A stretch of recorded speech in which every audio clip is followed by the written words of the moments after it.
அஸ்ஸலாமு அலைக்கும் காய்ஸ், எல்லோரும் எப்படி இருக்கீங்க? ரொம்ப நாள் கழித்து ஒரு vlog ஒன்று போட்டிருக்கேன். ஆடி ஆஃபருங்கிறதுனால எங்கே பார்த்தாலுமே ட்ரெஸ்ஸுக்கு மொபைல்ஸ்க்கெலாம் ஆஃபர் போட்டிருக்காங்க. 10 to 50%. அதில் வந்து ட்ரெஸ் கலெக்ஷனுக்காண்டி கும்பகோணம் லக்கி சில்க்ஸ் போயிருந்தேன். அங்கே வந்து டிஃப்ரெண்ட்டாக வந்து நிறைய காயின்ஸ் கலெக்ஷன்லாம் வச்சுருந்தாங்க. அதில் என்ன ஒரு விஷயம்னா 100, 200, 250, 500 இந்த மாதிரி காயின்ஸ்லாம் வச்சுருந்தாங்க. என்னங்க இந்த காயின்ஸ்லாம் செல்லுமான்னு கேட்டேன். அதெல்லாம் வந்து நாட்டோட தலைவர் படம் போட்டு ஒரு மெமரிஸ்க்காண்டி வச்சுருக்கோம் அப்படின்னு சொன்னாங்க. ரொம்ப நல்லா இருந்துச்சு பார்க்க. அது மட்டும் இல்லை, இதில் ஒரிஜினல் காயின்ஸ் இருந்துச்சு. இந்த டிஸ்பிளேல வியூ அது பாருங்கள்.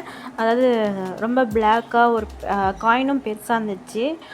இதெல்லாம் வந்து ஒரிஜினலாக யூஸ் பண்ண காயின். இந்த பெருசாக ஒரு காயின் தெரிஞ்சு பாருங்கள், அதாவது பிரிட்டிஷ் காலத்தில் யூஸ் பண்ண காயின். எல்லாம் ஒரு ஹிஸ்டாரிக்கலாகவும் மெமரியாகவும் ஒரு நல்லா இருந்துச்சு. ஓகே காய்ஸ், வேறு ஒரு இன்ட்ரெஸ்டிங்கான விளாகில் பார்ப்போம். இந்த வீடியோ உங்களுக்கு பிடிச்சிருந்தால் லைக் பண்ணுங்கள். பாய், அஸ்ஸலாமு அலைக்கும்.